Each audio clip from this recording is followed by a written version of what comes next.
यहीं से हल्का सा कॉन्सेप्ट पहले देख लें कि वैसे तो हमें हार्ट इस फेस में ही नजर आएगा जब हम अभी बकरा ईद आने वाली है उसके ऊपर बकरे का हार्ट या उससे भी बड़ा एक्सपेरिमेंट वाजे क्लियर करना चाहें तो बड़े एनिमल का जो ऊंट वगैरह या गाय भैंस वगैरह का जो मेल मतलब जो भी ज़िबा कर रहे होते हैं, ठीक है, उसके अंदर अगर आप हार्ट को, मेरा आपको मशवरा है, लाइफ में दोबारा सीखने के मौके नहीं मिलते, जो चांस मिल रहा होता है उसको परफॉर्म किया करें।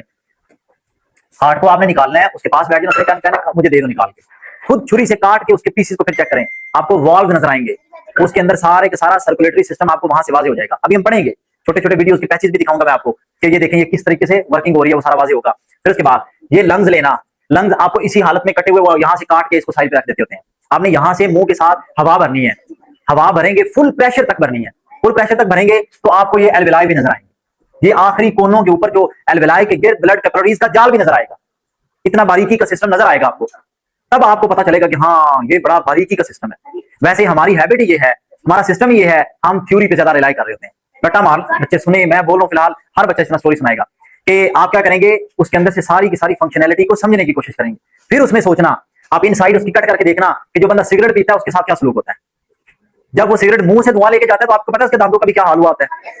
जैसे ही वो जाहिर है इनसाइड भी धुआं लंग्स में जाएगा तो कैसे ब्लॉकेज करेगा, ब्लॉक बन जाएगा, ऐसे उसकी वो पोर जो मतलब उसके जो एल्वेलाई होंगे वो स्मोक के साथ फिल हो जाएंगे, कैंसर काज करेंगे वो सारे के साथ। अब हम इस चैप्टर को जो पढ़ रहे हैं, इस चैप्टर का मेन पर्पस भी सारे का सारा सर्कुलेटरी सिस्टम को पढ़ना है। मैं एक जनरल ओवरव्यू दूं पूरी ह्यूमन बॉडी का, तो वो ये होगा, हमारी बॉडी के इधर कोई डायग्राम बना हुआ है, ये डायग्राम है, बहुत ही वाजे है ये, बहुत ज्यादा वाजे है ये, मतलब इसके अंदर से आप एज अ होल पूरी बॉडी को समझ सकते हैं, पूरी बॉडी को, अगर इंसान की अकल काम करना चाहे तो। हमारे हार्ट के उस तरफ से मैं ऐसे बात करूं तो ये क्या है, लेफ्ट, लेफ्ट हैंड है ना, लेफ्ट पार्ट के अंदर ऑक्सीजनेटेड ब्लड होता है, लेफ्ट वाले पार्ट के अंदर ऑक्सीजनेटेड ब्लड है, उसने पूरी बॉडी की तरफ पंपिंग करनी है, ये नहीं मतलब कि सिर्फ लेफ्ट वाली साइड पे पंपिंग करनी है, मैं आपको बोल के बता रहा हूं, उसने पूरी बॉडी की तरफ पंपिंग करनी है ब्लड की, भेज देना उसने। अब पंपिंग के लिए उसे कौन सा ब्लड चाहिए था, ऑक्सीजनेटेड, ऑक्सीजन वाला फूड वाला ब्लड चाहिए था, वो ब्लड उसने लिया कहां से, लंग से, लंग से उसने ऑक्सीजन रिच ले लिया, ऑक्सीजन के पास उसने ब्लड पहले भेजा, ऑक्सीजन ने कहा ठीक है इसके अंदर मैं ऑक्सीजन फिल कर करके तुम्हें वापस देती हूँ, जैसे ही हार्ट के पास आया, हार्ट ने उसको पंप किया, पूरी बॉडी के पास सप्लाई कर दिया गया। अब पूरी बॉडी से कलेक्शन के लिए वेन्स वापस लेके आई, वापस लेके आने के बाद हार्ट में राइट वाले पोर्शन में, मैं इस तरफ से ऐसे बोलूंगा, राइट वाले पोर्शन में यहाँ पे कलेक्शन हो गई डीऑक्सीजनेटेड ब्लड की। डीऑक्सीजनेशन कहां पे हो गई, पूरी बॉडी के सेल्स काम कर रहे हैं, मुसलसल वर्क कर रहे हैं, जैसा कि नॉर्मल मैं इस वक्त कर रहा हूं, मेरी हार्ट बीट नॉर्मल है, अबाउट 70 और 72 टाइम्स पर मिनट, ऐसे ऐसे हार्ट बीट कर रही है, ऐसे ही है ना। लेकिन जैसे ही मैं भागूंगा या मेरे पीछे कुत्ता लग जाएगा, क्या होगा, यही हार्ट बीट डबल ट्रिपल पे चली जाएगी। पहले बात को समझने की कोशिश करना, वो डबल ट्रिपल क्यों हो रही है, मेरे बॉडी सेल्स ने, पूरी बॉडी ने काम करने की रफ्तार बढ़ा दी, काम करने की रफ्तार बढ़ गई, उन्हें ऑक्सीजन रिच ब्लड बार बार बार बार चाहिए। हार्ट अपनी फंक्शनिंग को तेज करता है, ब्रेन मैसेज भेजता है तेज कर दो पंपिंग, पंपिंग तेज करेगा, क्यों करेगा, पूरी बॉडी को सिस्टम तेज चाहिए, ऑक्सीजन तेज चाहिए, साथ ही हमारा सांस फूलने लग जाता है, क्यों, वो ब्लड हार्ट पीछे भेज रहा है लंग्स के पास, लंग्स को भी कहेगा अपना सिस्टम तेज कर दो, क्यों, इस वक्त ऑक्सीजन ज्यादा चाहिए, इस वक्त जो प्रेशर चल रहा है उसके अंदर क्या चाहिए, ऑक्सीजन बहुत ज्यादा चाहिए। तो एट अ टाइम देखो सब कुछ लिंक्ड है, कोई भी रेगुलरिटी से तो नहीं हो रहा, सारा एक रेगुलरिटी के तहत परफॉर्म हो रहा है, हार्ट बीट तेज हो रही, लंग सिस्टम यानी कि हमारा रेस्पिरेशन जो हम सांस ले रहे हैं वो सारा के सारा तेज हो रहा है, सब कुछ लिंक्ड है हमारे बॉडी सेल्स की फंक्शनिंग के साथ, अंडरस्टैंड। इसलिए ये सारे का सारा ब्लड सिस्टम पढ़ते हैं। अब ब्लड सिस्टम को इन डिटेल पढ़ेंगे, इन डिटेल के हमारी बॉडी में वो कब कब क्या क्या, ये था ओवरव्यू जनरल कैसे ऐसे होता है। अब इन डिटेल में बात करेंगे तो हमारे पास उसके सब पार्ट्स आएंगे, हम सब पार्ट्स को पढ़ेंगे। ये देखें, हमने नेसल कैविटी या माउथ कैविटी के थ्रू सांस लिया, क्योंकि सांस तो यहीं से जाना है, लंग्स के अंदर गया, लंग्स के अंदर ये छोटी छोटी एयर सैक्स ब्रांचेस बनी है, ये आ गया हमारा कौन सा सिस्टम, ब्रीदिंग सिस्टम, जो ब्लड ब्लड सर्कुलेटरी सिस्टम है वो ब्लड के साथ आ गया। अभी तक यहाँ पे आपको किडनीज नहीं पढ़ाई जा रही, वो 8th क्लास में है कि किडनी का काम क्या होगा, जो ब्लड ने, ब्लड आपको पता है पूरी बॉडी के अंदर, लास्ट में मैंने आपको बोला भी था, हमारे स्टमक के अंदर हम खाना खाते हैं, बादाम खाए, दूध पिया, कुछ भी पिया, वो हमारी बॉडी को ताकत दे रहा है, क्यों दे रहा है, ब्लड हमारे स्मॉल इंटेस्टाइन के साथ जहां पे अटैच्ड है वहां से पावर लेके जा रहा है, वो प्रोटीन कार्बोहाइड्रेट्स जो जो चीजें उसने लेके जानी है वो वहां लेके जा रहा है, पूरी बॉडी के पास ब्लड लेके जा रहा है। जब ब्लड इतना कुछ कैरी कर करके लेके जा रहा है सारे बॉडी सेल्स के पास, तो उस दौरान ब्लड गंदा भी होगा हमारे खाने की वजह से, जो हम खाना खाएंगे वो सारे का सारा 100% कंजम्पशन तो नहीं होती, वेस्टेज भी बनेगा। अब ब्लड जब कलेक्शन करके लेके जाएगा, हमारा खाना जिस तरह का था उसके मटेरियल्स जब शामिल हो जाएंगे ब्लड के अंदर, ब्लड लेके जाएगा फिर उसको किडनीज के पास कि मेरे अंदर इस वक्त सिर्फ ऑक्सीजन नहीं है, ऑक्सीजनेशन नहीं हुई हुई सिर्फ, बल्कि मेरे अंदर कुछ फास्फोरस और नाइट्रोजन वगैरह के ना कुछ केमिकल्स मेरे अंदर रह गए। ठीक है, उसकी फिर क्लीनिंग के लिए किडनीज काम करेंगे। किडनीज आपको पता है पानी के साथ मुंसलिक है बहुत ज्यादा। हम पानी जितना ज्यादा इंटेक करते हैं उतना ज्यादा वॉशरूम आता है, क्योंकि वो वाटर जाएगा किडनीज के पास। किडनीज उस वाटर के साथ आपके ब्लड को करेंगी क्लीन। क्लीन करके जो वेस्टेज होगा वो पानी अपने साथ बहा के धो के वो आपके ब्लडर के पास ले जाएगा। उसके बाद आपको प्रेशर आएगा और वॉशरूम आप कर देगा। और आपको पता है वॉशरूम के कलर के साथ ये लिंकेज होता है, लिंक होता है कि जितना ज्यादा वो डार्क कलर में जा रहा था उसका मतलब है कि आपका वेस्ट ज्यादा निकल रहा है। आप अपने खाने पे तवज्जो दें या फिर आप पानी की क्वांटिटी बढ़ाएं। आप कुछ ना कुछ रॉन्ग हो चुका है आपके साथ, इसलिए आप अपने खाने की तरफ कंट्रोल करें। या फिर क्या होता है पानी एक्सेसिवली जो पी रहे होते हैं उनकी ये बॉडी के अंदर से सारे वेस्ट मटेरियल निकलना शुरू हो जाते हैं। ठीक हो गया, ये सारा जनरल ओवरव्यू था हमारी बॉडी की फंक्शनिंग का। जी अब आ गया सबसे पहले ब्रीदिंग। तो आपको पता है कॉमनली एयर के अंदर से ही हम ब्रीदिंग कर रहे हैं, ऑक्सीजन हमारी बॉडी के अंदर जैसे शिफ्टिंग हो रही है, कार्बन डाइऑक्साइड जा रही है। इसके लिए मैं यहाँ पे डायग्राम एक बताता हूँ जिसको ये डायग्राम आ गया तो सारी समझ लगी। ये देखिए, ये है एल्वेलाई, बाहर से ऑक्सीजन अंदर आ रही है। यहाँ हमारी ब्लड कैपिलरीज जो इसके जार बना के बैठी हुई हैं वो CO2 के मॉलिक्यूल्स को अंदर छोड़ती हैं हमारे लंग्स में। ये हमारे लंग्स का सबसे छोटा पार्ट बनता है बारीकी में, उसके अंदर छोड़ेंगी। वो हम मुंह के थ्रू इस वक्त भी जो सांस बाहर निकाल रहे हैं वो CO2 है। वो जो हम बाहर निकाल रहे हैं मुंह से उसी को AC जो है वो बार बार सर्कुलेट कर रहा है, निकाल के तो बाहर निकाल रहा है, हमें दरवाजे लाके बंद सारा कुछ हो रहा है। ठीक है, हमें ताजा ऑक्सीजन भी प्रोवाइड कर रहा है। समझ लगी बात की? ये सारी फंक्शनलिटी कहां से शुरू हुई? नोज और माउथ से। उसके बाद आ गया ट्रैकिया, ये आगे सब ये जो आ रही है ट्रैकिया, आगे ब्रोंकस, दो जो आगे रूट नहीं ऐसे बनते वो क्या है ब्रोंकस, वो आगे पीछे नहीं एक मिनट बच्चे ने गलत बोला देखना। नहीं सिर्फ बच्चे एक मिनट, यहां से पहले बात समझ लें। यहाँ हाँ ये बात समझे, हमने क्या किया ओरल कैविटी, लेरेंक्स उसका पार्ट से नाम है, ट्रैकिया, ट्रैकिया के बाद आगे ब्रोंकी या ब्रोंकस, वो दो जो रस्ते रूट बन रहे हैं। इस वक्त हम लंग्स नाम ना भी लें तो हमारे लिए इन डीप की जो स्टडी है ना उसके मुताबिक हम पार्ट्स के नाम पढ़ते जाएं। ट्रैकिया ये नहीं है, अच्छा ये ऊपर वाला बिल्कुल ठीक है। ये देखें ब्लड कैपिलरीज की बारीकी, ऐसे मैं कह रहा हूं आपको नजर आएगी ईद वाले दिन जो आप बकरे वगैरह या बड़े जानवर वगैरह की जो आप देखेंगे ना लंग सिस्टम इसके अंदर आपको ये नजर आएगा। अच्छा ये ब्रोंकस के बाद क्या है ब्रोंक्यूल, जो सब डिवीजन होगी दोनों अलग अलग होगी। उसके बाद क्या आया एल्वेलाई इन लंग्स, जिसके अंदर ब्लड कैपिलरीज ने ये गुच्छा बनाया है और CO2 और कार्बन डाइऑक्साइड वाला काम चल रहा है। Got it? ये क्लैरिटी आपको सबसे पहले तो होनी चाहिए। अगर जिसको ये ज़बानी समझ याद होती है ना, ये वाली सारा टॉपिक ज़बानी लिख सकता है अपनी इंग्लिश में बना के, तरतीब याद है। ये नहीं है कि नाक के बाद आपके पाँव आ गए और पाँव के बाद आपकी आंखें आ गई, तरतीब भी सारी गलत होगी। वो तरतीब सेट है तो फिर तो सब कुछ आप लिख सकते हैं।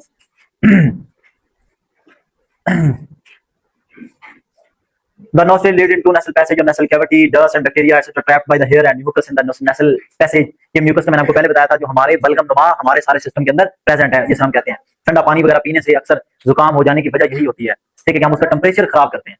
ठीक है, the air is also warmed and moistened in the nasal passage from here। Air is passed to windpipe or trachea through larynx, सारे वही आएंगे आगे। The opening of air passage in the larynx is called glottis which has a lid called epiglottis। ये epiglottis आपको पता है ना, मैंने आपको बताया था जब हम खाना खाते हैं तो उस रूट के ऊपर ढक्कन लगा देती है, बंद कर देती है, कैप लगा देती है ताकि सांस वाली नाली के अंदर खाना ना चला जाए। अगर चला जाए तो डेथ है, अगर तो टाइमली ऑपरेट हो जाए तो हो जाए, पाकिस्तान में इतना सिस्टम फास्ट कोई नहीं, हो जाए तो ठीक है बच जाए, अदरवाइज डेथ होने के चांसेस होते हैं अगर आपके लंग्स सिस्टम के अंदर कुछ चीज चली जाए तो। इसलिए खाते हुए अवॉइड करें, 99% अवॉइड करें, बल्कि 100% क्यों नहीं 100% अवॉइड करें कि आप उसको बातें ना करें। समटाइम आपको पता है खांसी फौरी हमें शुरू होती है, वो वजह यही होती है, हमें प्रॉब्लम जो बनने लग जाता है, हो जाती है बच्चे, होती है। अच्छा सुने, glottis which has a lid called epiglottis MCQs है, उस लिहाज से ध्यान रखना है। The epiglottis prevents food from entering the trachea, वही आ गया ट्रैकिया वाले पोर्शन में दाखिल होने से बचाएगा। Prevents food from entering the trachea, trachea divides into two tubes called bronchi और bronchus, ये उसका सिंगुलर है। The bronchi carry air into the lungs हो गया। अच्छा वो आगे सारे वही एल्वेलाई जो मैं आपको इन जनरल सारा समझा चुका हूँ। Gaseous exchange takes place in alveoli, हमें पता है एल्वेलाई वही जो हमें डायग्राम पहले यहाँ पे ये देखें, ये बारीक वाले, तो वहां पे डायग्राम भी हमने देखा, हीरे निकलेंगे, एयर होगी बच्चे, उसके अंदर एयर है, एयर गैसियस एक्सचेंज है, उसके अंदर से और तो कुछ नहीं निकलेगा, वो बाद में फिर वो चिपक जाता है ना सर जी, कुछ सेकंड मिनट्स गुजरते जाते हैं फिर खत्म हो जाएगा जी बच्चे। हर लिविंग बीइंग के अंदर ये सारा सिस्टम होता है जी। अच्छा आगे आगे देखें, आगे देखें mechanism of breathing. When we breathe in rib muscle contract pulling the ribs out and up and out, जैसे ये देखें मैंने सांस ली, rib muscle up and out हुए, रिब मसल ये सारी रिब है ना, ये जो केज बनी हुई है हड्डियों, ये ऐसे करके बाहर को आई, अप एंड आउट ऐसे हुआ ना, ठीक है। और जब आप लोग मेडिकल वगैरह दे रहे थे आपकी चेक किया जाता है कि क्या आपका लंग सिस्टम ठीक है या नहीं, ऐसे वो कहते हैं एक्सपैंड करें, एक्सपेंशन मिनिमम 5 सेंटीमीटर होती है, अगर ना हो तो आप सिक होते हैं, बीमार होते हैं आप, ठीक है। अब कहते हैं ये सिस्टम चलता है। At the same time diaphragm contracts and flattens the space inside the chest cavity becomes larger, space बढ़ जाती है, अंदर वाली स्पेस एक्सपैंड करती है, मैक्सिमम एयर आप इन ले जाते हैं, as a result air enters into the lungs, this is called inspiration. इस प्रोसेस का नाम इंस्पिरेशन है, जो इंस्पायर आप कर रहे हैं, अंदर कर रहे हैं गैस को। अच्छा, the reverse of this process is called expiration. कहता है आप उसी तरीके से ऐसे करेंगे, सांस निकाला, अब ये सुकड़ेगा, डाउन लोअर डाउन हो जाएगा ना, ये सुकड़ जाएगा, तो उस वजह से क्या होगा, स्पेस कम होगी, गैस बाहर आ जाएगी जो आप सांस ले रहे हैं, ठीक है। ये देखिए अब उसका एक्सहेल, इनहेल एक्सहेल यही है असल में, और अब उसका नाम एक्सपायरेशन हो जाएगा। आगे ये वही सारा लिखा है, the pathway that the air follows during inspiration और expiration for exchange of gases is shown in the figure, वो दिखाया गया। टोटल सरफेस ये एमसीक्यू मार्क कर लेना सेपरेटली थोड़ा सा है, क्योंकि अमूमी तौर पे आप ये छोटे बॉक्सेस इग्नोर कर रहे होते हैं। Total surface area of the alveoli in both the lungs has been estimated to be more than whole area of your skin. पूरी बॉडी, फेस नहीं, पूरी बॉडी की ये जो स्किन है उसके टोटल सरफेस एरिया के बराबर क्या होगा, alveoli in both the lungs. आपकी एल्वेलाई इतनी बारीकी का वो सिलसिला है, और कितनी ज्यादा तादाद है उनकी वो भी है, तो बताना था। ये चेयर ले लें जी। अच्छा, अब आगे रेस्पायरेशन, कि मैंने पढ़ाया लग रहा है, फिर पिछली दफा पढ़ाया है, ऑलरेडी हो रही है, ठीक है। लेकिन मैं वही दोबारा, क्योंकि मैं अभी पीछे बोल भी रहा था ना, जब वो कुत्ते वाला प्रोसेस, कि कुत्ता पीछे लगता है हम तेज भागते हैं, तो सारा रेस्पिरेशन इन्वॉल्व है उसके अंदर, ठीक है। जी जी, केमिकल इक्वेशन पे तो मैं छोड़ता ही नहीं हूँ किसी को, याद होगा शायद, केमिकल इक्वेशन पे मैं किसी को नहीं छोड़ता, कि केमिकल इक्वेशन में आपको पता ही नहीं है, ये रिएक्टेंट्स हैं, ये प्रोडक्ट्स हैं। मैं पूछूंगा रेस्पिरेशन की जो केमिकल इक्वेशन है उसके अंदर रिएक्टेंट्स कौन से हैं, अगर दो ही हैं तो तीसरा कौन सा है, प्रोडक्ट्स, मैं वैसे नाम ले रहा हूं ना, प्रोडक्ट्स में मैंने दो के नाम ले लिए, मैं बताऊंगा, पूछूंगा तीसरा कौन सा है, इस वे में सवाल आ सकता है, क्वेश्चन कोई भी राइट हो जाएगा, ठीक है। अच्छा, आगे कहता है जी, ये इसकी एक फुल फॉर्म एमसीक्यू के तौर पे याद कर लेना, ATP, adenosine triphosphate.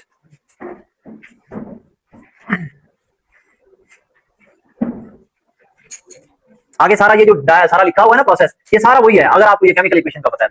Chemical equation में क्या हो रहा है, हमारी बॉडी के अंदर ग्लूकोज ऑक्सीजन के साथ जो हम तेज रिएक्शन कर रहे हैं, आगे में क्या होगा, CO2 वाटर और एटीपी एनर्जी पैदा होगी, ATP energy in that form, in that process, जो हमारी बॉडी एक्टिवली परफॉर्म कर रही है और उसे रिक्वायर्ड है।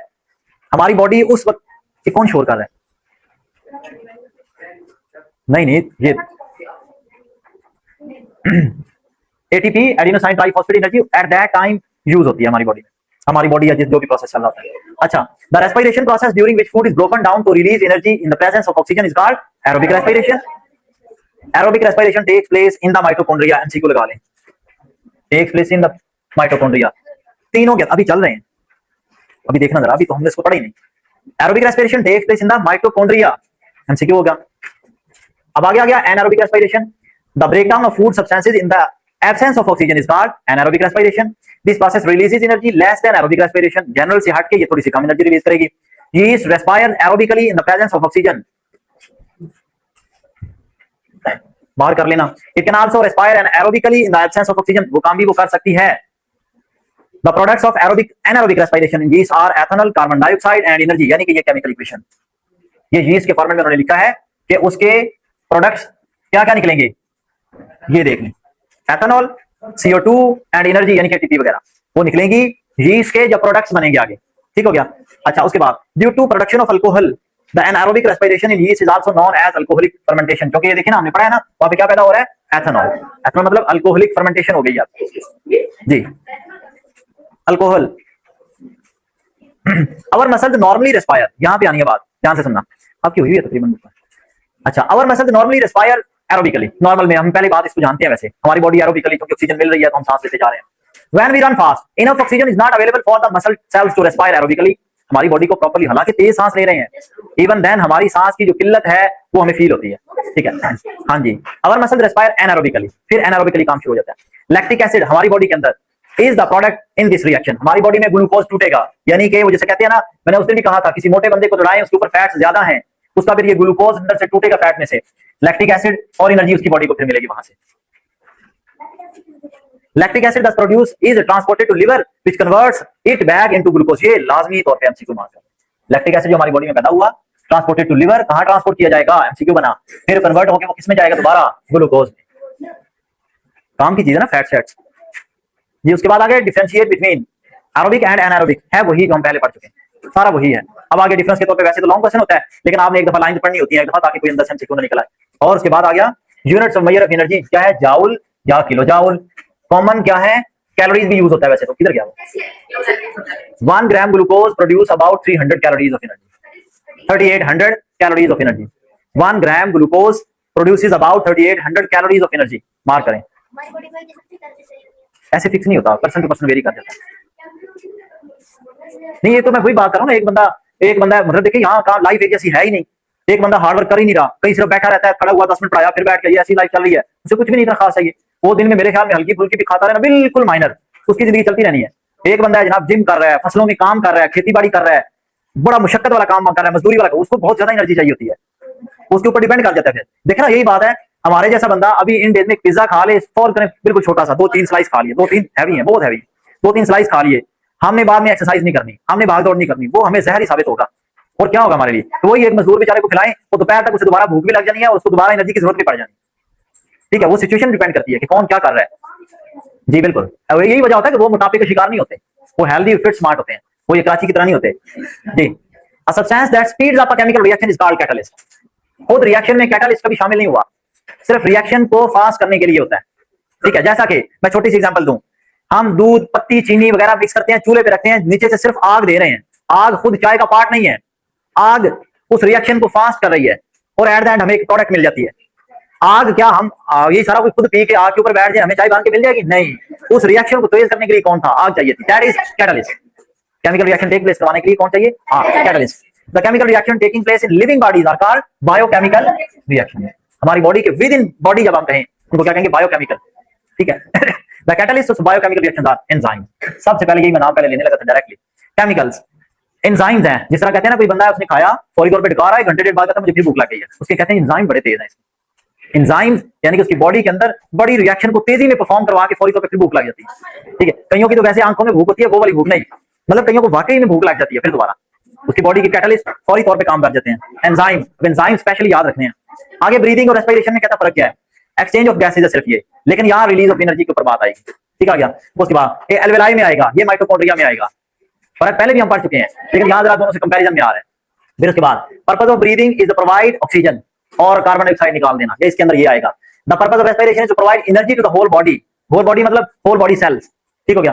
रिब मसल्स इसके अंदर कहता है, चेस्ट कैविटी, ये वो सारी चीजें बाजार जिनमें हम नाम ले चुके हम, कहता है वो सारी की सारी इन्वॉल्व है इसके अंदर। Muscles are not involve during process of respiration. Respiration में मसल का कोई काम नहीं। ठीक हो गया, वो सेल्स की फंक्शनिंग के अंदर जा रही है। Enzymes are not involve in breathing activity. पता है हमें, एंजाइम है अभी खाने पीने के साथ जोड़ा है ना, इसका मतलब वो बायोकेमिकल रिएक्शन में जाएगा, यानी कि रेस्पिरेशन में जाएगा। अच्छा, उसके बाद आ गया रेस्पिरेटरी डिजीजेज। कॉमनली डिजीज कौन कौन से? पहले तो ये नाम याद कर लें, मार्क कर लें।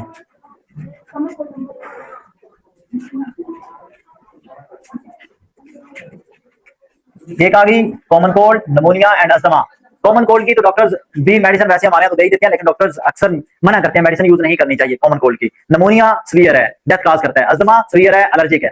ठीक है, अब निमोनिया वगैरह और अस्थमा वगैरह को हम थोड़ा सा डिटेल में पढ़ेंगे। कॉमन कोल्ड बिल्कुल कॉमन है, कहता है खांसी, गला खराब, रनिंग नोज, ये कॉमन है, हम इनका फील नहीं करते, लेकिन जो ज्यादा हमें कईयों बच्चों को आदत होती है कि हल्का सा कुछ हुआ फौरी तौर पे नहीं जी मैंने मेरी तबीयत खराब होगी। कुछ छोड़ो बेवकूफ, आप जो भी टैबलेट ले रहे हो आपकी किडनीज के ऊपर नेगेटिव इफेक्ट छोड़ रही हैं। आपको कल को गुर्दे की वो पत्थरियां बनेंगी।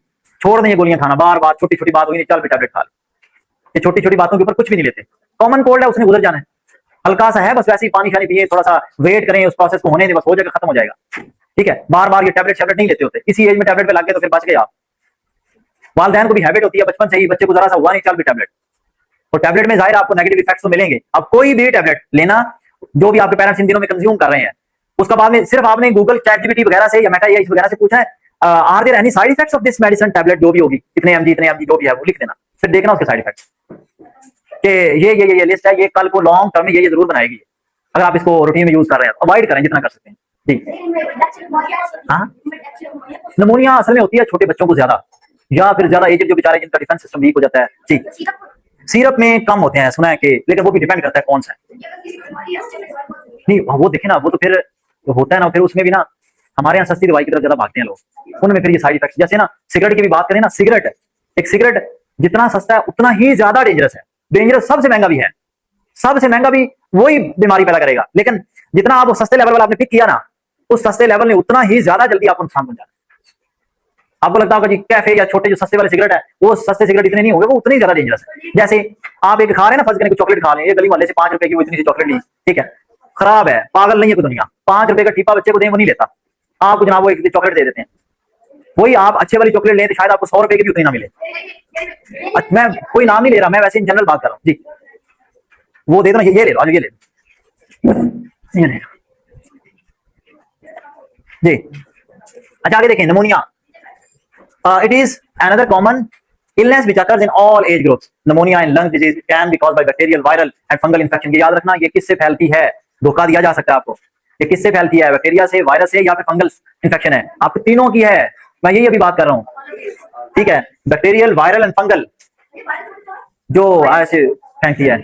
The symptoms are cough, chest pain, fever, difficulty in breathing. During pneumonia, the alveoli are filled with the fluid pus, which prevents oxygen from reaching the blood and makes breathing painful. Pneumonia is, एक तो pneumonia की spelling भी याद करना, PNEU, ठीक है। शुरू में 3 आ जाए तो आगे pneumonia आसान हो जाता है। Is treated with antibiotics as advised by the physician. As a preventive measure, wash hand plenty. ये हो गया सारा। आगे आगे asthma, it is form of difficult breathing. Commonly, it is allergic response of the body to substances like pollen, household dust, particular food जो होते हैं ना, कुछ फूड वो भी लोगों को एलर्जी करते हैं, उससे बच्चों को एलर्जी शुरू हो जाती है या अस्थमा वगैरह। खास कोई हर फूड से नहीं, कोई खास फूड होगा उससे किसी एक बच्चे को, बड़े को एलर्जी होगी, उसे उसको सूंघते पकड़ते साथ ही अस्थमा हो जाएगा, ठीक है। आगे आगे ब्लड सर्कुलेशन, ये देखें पूरी बॉडी का नेटवर्क, जहां जहां आर्टरीज गई हैं वहां वहां वेन्स हैं, क्योंकि वेन्स ने वापस भी तो लेके आना ब्लड। आर्टरीज अगर वहां पे लेके जा रही हैं तो वहां से वेन्स ने वापस भी तो लेकर आना है, ठीक है। अब सारा ब्लड सर्कुलेशन वाला सिस्टम आ गया जी। बोले क्या बोला, आपस में हाँ कनेक्ट होती हैं कैपिलरीज के थ्रू, डायरेक्टली आपस में नहीं जुड़ जाएंगी। बल्कि फर्ज करें, ये आसान एग्जांपल की समझाने के लिए, ये आ रही है आर्टरी, ये है वेन और ये है कोई बॉडी सेल, ये वहां तक जा रही है इधर से आर्टरी, ये डायरेक्टली नहीं जाएगी, ये इसके ऐसे करके गुच्छा बनाओगे ऐसे। इधर से आर्टरी ने ब्लड सप्लाई किया, बारीक नालियों में डिवाइड होगी तो ही उसके अंदर ब्लड की सप्लाई पहुंचेगी, और इधर से जैसे ही कलेक्शन होगी उसकी CO2 की, कलेक्ट करके ये वापस चल पड़ेगी वेन्स, बारीकी में डिवाइड होकर वही आर्टरी ही आगे असल में वेन बनती है जी। हाँ मैं याद रखने के लिए ना वैसे हिंट के तौर पे, ये साइंस नहीं है, ये हमारा देसी कुलिया है। A फॉर आर्टरी, ठीक है, A फॉर आगे, आगे लेके जाना, हार्ट से आगे लेके जाना पूरी बॉडी की तरफ, मतलब ऑक्सीजनेटेड हुआ। उसके बाद आ गया V for when, V for वापस, ठीक है, वापस कलेक्ट करके लाना, कौन लेके आएगा फिर, वेन, और होगा कौन सा, डीऑक्सीजनेट, याद रखने के लिए बस, ठीक है। अच्छा वही कहता है, ये सारा सिस्टम जो मैं आपको पहले बोल बोल के बता चुका हूं ना, सारे का सारा वही है। ये फंक्शनिंग कैसे कैसे करता है आगे डिटेल में जाते हैं कोई अगर। The net movement of molecule from a region where they are in higher concentration to a region where they are in lower concentration is called diffusion. Diffusion की डेफिनेशन है, मार्क कर लें, डिफ्यूजन जी है। मैंने क्लास में बोला था मैं यहाँ पे परफ्यूम लगाऊं, पूरे रूम में आहिस्ता आहिस्ता फ्रेग्रेंस स्प्रेड हो जाएगी, दैट इज कॉल्ड डिफ्यूजन। फिर यही क्लास के अंदर बैठे बैठे मैंने कहा था कि अगर वो विद इन मेम्ब्रेन हो जाए तो वो क्या होती है, ऑस्मोसिस जी। ये वही है, पिछले वाली ना लिखें, ये लिख लें फिर भी वही है। हार्ट, ये रट्टे पे ना जाया करें कि ये पिछले वाली आप कॉन्सेप्ट को समझें जी। अब आगे हार्ट है, हार्ट को ध्यान से देखना, यहाँ से कुछ एमसीक्यू जनरेट हो रहे हैं। The organ that pumps the blood in blood vessels is called heart. Where is heart located, कहता है लोकेशन, ये तो आपको मेरे ख्याल में वैसे ही पता है ऐसे, ये ठीक है ना। लेफ्ट थोड़ा सा असल में होता है, ये सेंटर के थोड़ा सा करीब है, हम ज्यादा इधर को कर लेते हैं, थोड़ा सा सेंटर के करीब करके लेफ्ट साइड की तरफ होता है, ठीक है। The organ which is breathing is your heart, कहता है जो आप बीटिंग, जो आपका पंपिंग यहाँ पे हो रही है, यहाँ फील कर रहे हैं ना, वो क्या है, heart. Do you feel something beating, वो पता क्या चल गया। कहते हैं हार्ट इसकी शेप है कोन शेप्ड, एमसीक्यू, ये ना कहना जी रिस्ट शेप्ड है, क्या कहना है, कोन शेप्ड, ये जैसा कि आपको नजर आ रहा है कोन है ना, कोन जो डायग्राम मैथ में पड़ा हुआ है, कोन, ये कोन शेप्ड है। साइज क्या आया, फिस्ट, एक नॉर्मल फिस्ट के साइज के बराबर होता है। It is present in the chest cavity between the two lungs.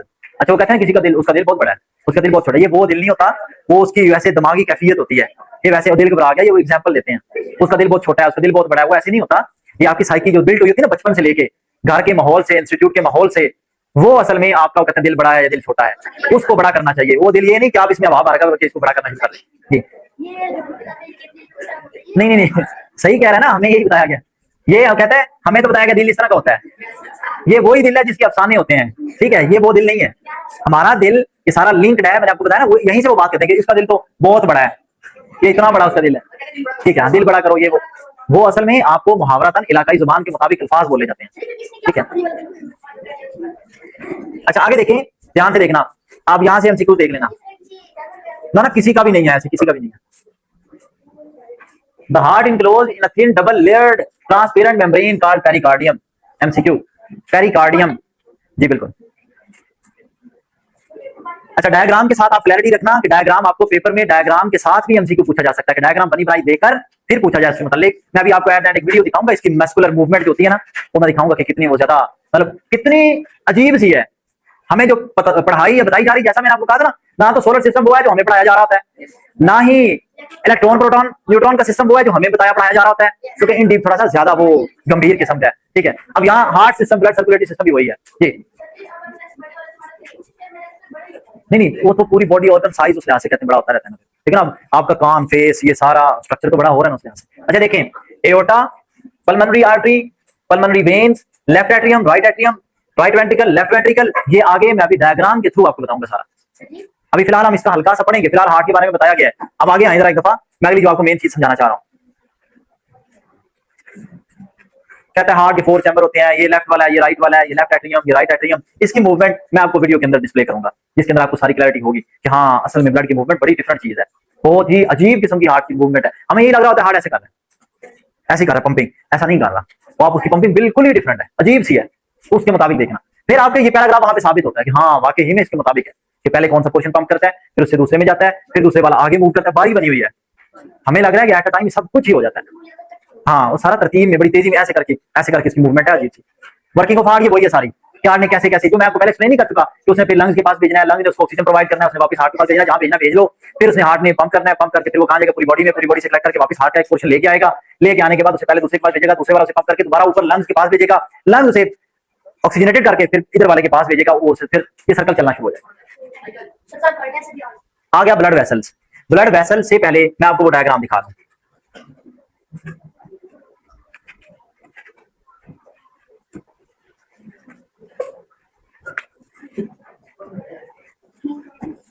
Working of heart, चुप कर जाएं।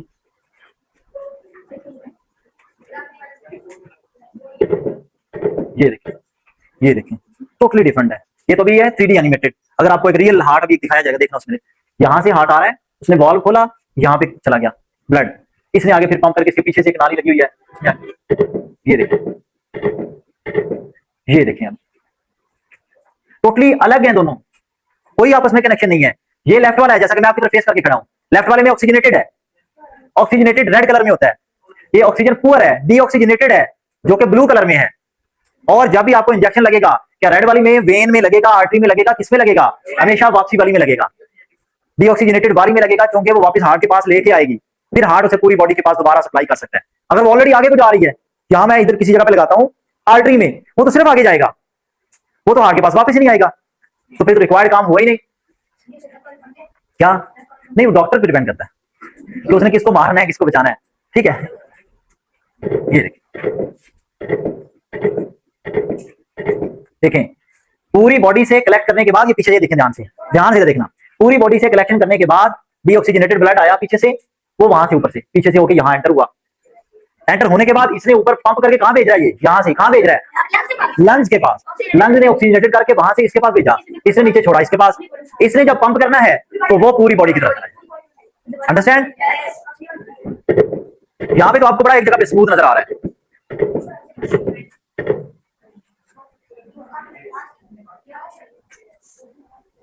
शायद एक मिनट, शायद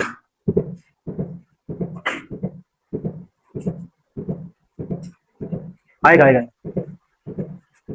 ये देखें, देखिए एट अ टाइम क्या क्या फंक्शनैलिटी हो रही है, ये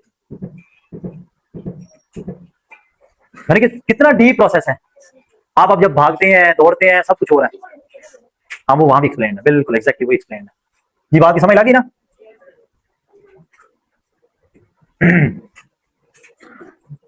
अब आगे आर्टरीज, वेन्स, कैपिलरीज में आपको बड़ा क्लियर कर चुका हूं उसके बाद कि कौन सी ब्लड कहां पे लेके जा रही है, तो उसके अंदर से थोड़े बहुत एमसीक्यू है यहाँ पे। ये तो कैपिलरीज आ गया, ये एक एमसीक्यू तो ये बनता है, कैपिलरीज भी unite to form small veins called venules, एक एमसीक्यू है। ये थिक वॉल्ड है आर्टरीज। ल्यूमेन, ल्यूमेन किसको कहेंगे, आर्टरी की स्पेस को कहेंगे, becomes narrower and less blood flows through it in a given time। हाँ जी, arteries have no valve, ये एमसीक्यू है, ये वैसे आगे उनके जो डिफरेंशिएट आएगा वहां पे भी एमसीक्यू आ जाएगा। वेन्स के अंदर या हार्ट के अंदर वॉल्व हैं, जबकि आर्टरीज हैव नो वॉल्स। ये याद रखना है MCQ. In place where the arteries are close to skin such as race one can feel the explanation. The pulse tells us the heart rate of the The blood flows under high pressure in the artery. When the blood reaches the vein, it flows slowly. याद रखना है ये point, arteries के अंदर blood का flow बड़ा pressure के साथ होता है, जबकि when the blood reaches a vein, it flows slowly and smoothly. So the walls of the vein need not be as thick and muscular as those of the arteries. यानी कि जो veins की walls होती हैं वो भी ज्यादा thick नहीं होती, बल्कि वो क्या होती हैं, नॉर्मल या थिन कह लें। वेन की, आर्टरी की थिक है, ठीक है। अच्छा, उसके बाद आ गया veins have larger lumen, space उसकी वेन्स की ज्यादा है, जबकि आर्टरीज की कम है। वो हमने पीछे बनाया एक, ये arteries lumen space becomes narrower and less blood flows through. ये पॉइंट क्लियर होने चाहिए सारे, मैंने बड़े आपको समझाया। Most of the veins have internal valves to prevent flow back, यानी कि हम पढ़ चुके हैं वेन में वॉल्व हैं, वेन्स में वॉल्व हैं, वीडब्ल्यू याद रखोगे तो मिक्स याद रह जाएगा। Capillaries are very thin valve vessels through which the exchange of material between blood and takes, ठीक है हैं, किधर किधर उठ के बच्चे बता दें, मुझे नहीं समझ। Constricts. Arteries are thick walled. When an artery constricts, its lumen space becomes narrower and less blood flows through it. यानी कि जब वो एक्सपैंड भी करती है, उसके अंदर से ब्लड का जो फ्लो होता है, उस वे को कह रहे हैं।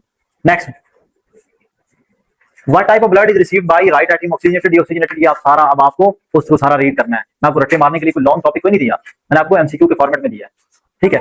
तो आपको उस टॉपिक को जो मैंने आपको डायग्राम के थ्रू दिखाया है, वो सारे का सारा आपको पता है। ये है लेफ्ट, इन दोनों वालों, लेफ्ट ऊपर वाला था एट्रियम, नीचे वाला वेंट्रिकल। लेफ्ट वाले दोनों के पास क्या है, ऑक्सीजनेटेड। राइट वाले दोनों के पास क्या है, अब सवाल देख लें, राइट एट्रियम के पास क्या होगा, डीऑक्सीजनेटेड। डीऑक्सी बच्चे राइट है, राइट के पास डीऑक्सीजनेटेड। आर्टरी, वेन, कैपिलरी तीनों में वॉल्व आ गया, इसमें नो वॉल्व, इसमें है वॉल्व, इसमें नो वॉल्व। ये सारा कंपैरिजन आपने एमसीक्यू के पॉइंट ऑफ व्यू से कर लेना। उसके बाद आ गया ये एमसीक्यूज हैं। Respiratory therapist have an advanced knowledge of the health care of human lungs and breathing system. एक एमसीक्यू आ गया।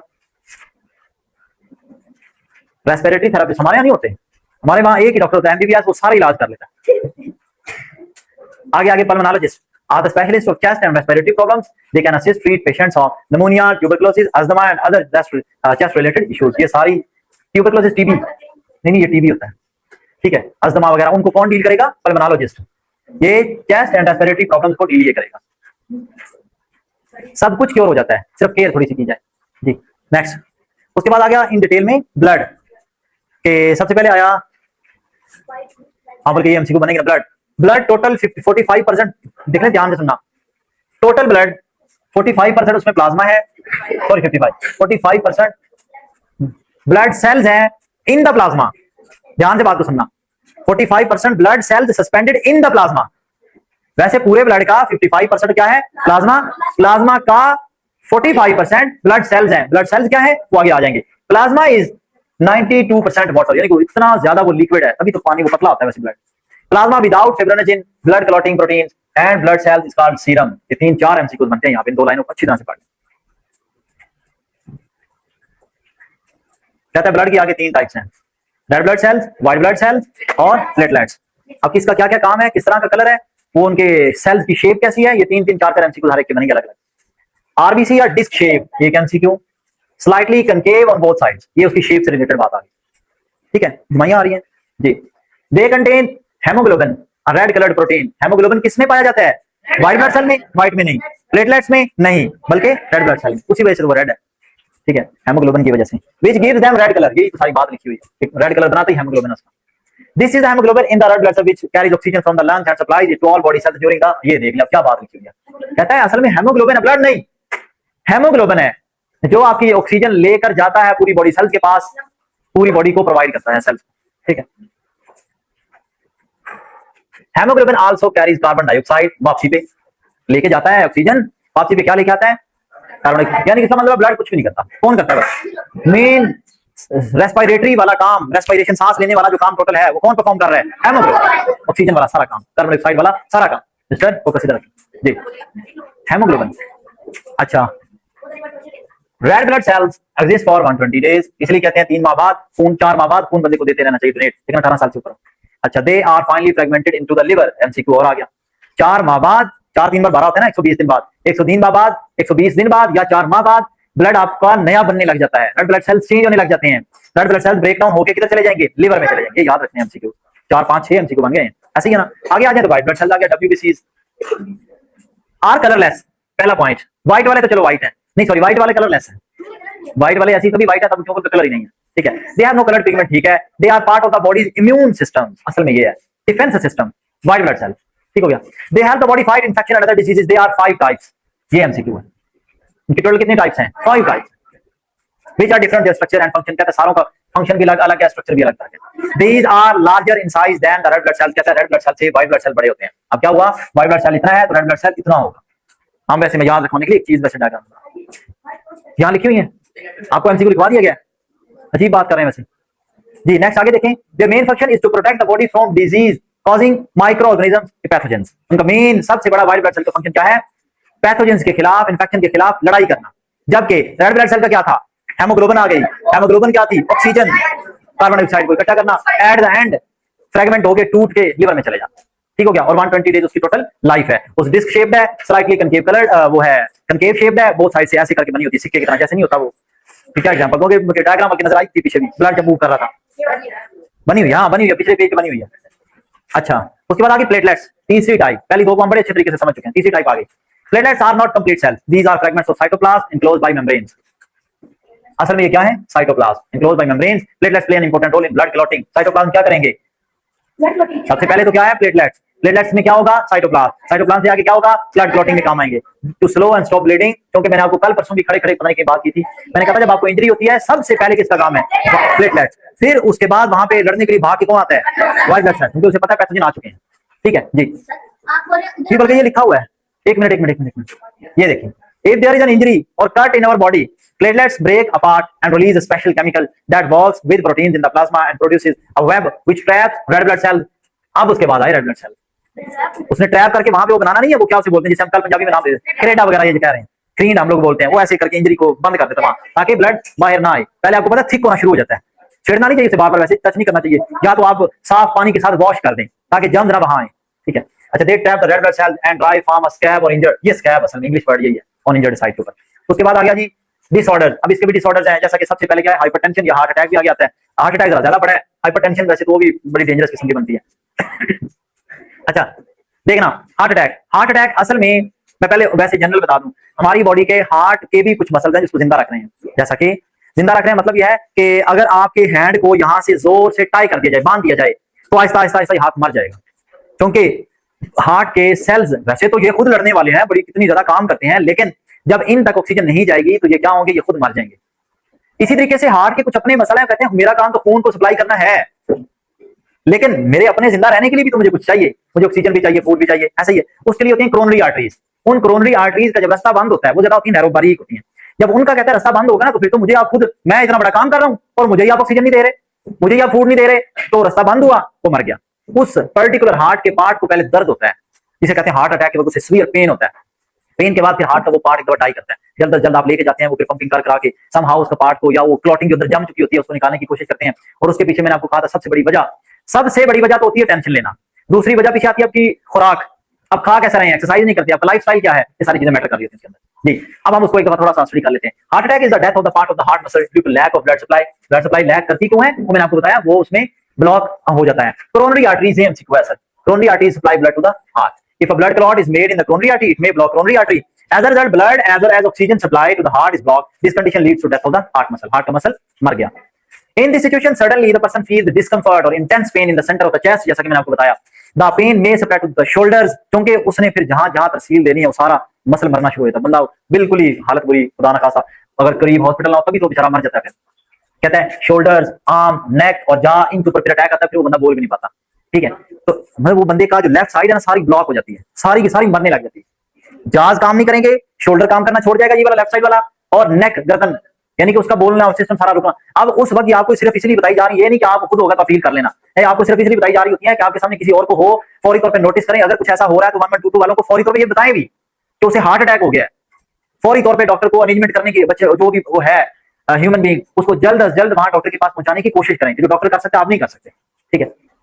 Other symptoms of heart attack कहता है शॉर्टनेस ऑफ ब्रीथ, एक तो उसके छोटे छोटे सांस आते हैं, सांस आने में प्रॉब्लम, दिक्कत, ठीक हो गया। उसके बाद आ गया पसीना आएगा, फेंटिंग, बेहोशी तारी होना शुरू हो जाएगी उसके ऊपर। ये उसके सिम्टम्स है। ये मैं सिम्टम देके पूछ सकता हूँ ये किसके सिम्टम्स है, ठीक हो गया, कि ये सिम्टम्स किसके हैं। अगर ये सिम्टम्स हो रहे हैं तो बताएं बंदे को क्या होने वाला है।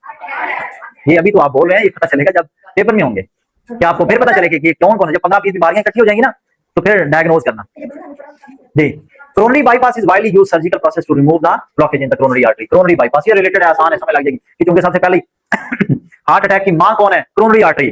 कोरोनरी आर्टरी को फिर कोरोनरी बाईपास से हटाया जाएगा ना, उसका ब्लॉकेज निकाला जाएगा, उसका रूट ओपन किया जाएगा। अच्छा, उसके बाद आ गया हाइपरटेंशन, जो दूसरी उसकी बीमारी है, इसकी ब्लड सर्कुलेटरी सिस्टम की। Blood pressure is the force blood exerts on the walls of the arteries और veins in the body. Prolonged high blood pressure, high एक तो लिमिट है 180 पता नहीं 120/80 होता है, हाँ ये है। वैसे नॉर्मल वैल्यू ये है, ज्यादा से ज्यादा इतना होता है, कम से कम इतना प्रेशर ये चल रहा था, लोअर अपर लिमिट चल रही होती है। कहता है इससे ज्यादा प्रोलॉन्ग्ड वे में हाई ब्लड प्रेशर जब जा रहा हो ना, इज कॉल्ड हाइपरटेंशन। फिर उसको हम क्या कहेंगे, हाइपरटेंशन जी। ड्यूरिंग ना 3/2 इसको कहना है, इसको यही पढ़ना है, इसकी शॉर्ट फॉर्म नहीं बनानी, ठीक है। During hypertension the heart has to pump the blood harder, पता है हमें, यानी कि कहते हैं जब हाइपरटेंशन होने लग जाती है ना तब ब्लड को हार्डर पुश करना पड़ेगा। ओबेसिटी, मोटापा, जो मैं अक्सर आप लोगों के सामने बात करता हूं, मोटापा and lack of exercise lead to hypertension. Hypertension इस वजह से बनती है।